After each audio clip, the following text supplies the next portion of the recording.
আসসালামু আলাইকুম, সবাই কেমন আছেন? ভোরে 4টের সময় ঘুম থেকে উঠে সেহরি খাওয়া শেষ করে নামাজ পড়ে ঘুমিয়ে পড়েছিলাম। ঘুম থেকে উঠে দেখি 9টা বাজে। বাইরে বের হয়ে দেখি কুয়াশায় ঘিরে আছে আমাদের আবার শহরটি। আজ শীত চলে যাওয়ার পরেও এখন আবার কুয়াশায় ঘিরে আছে পুরো শহরটি।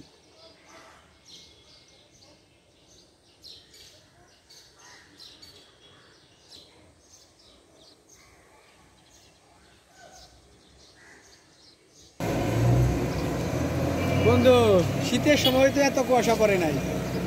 আজকে সকালে ঘুমেতে উঠে দেখি যে কুয়াশার তো খুব খারাপ অবস্থা।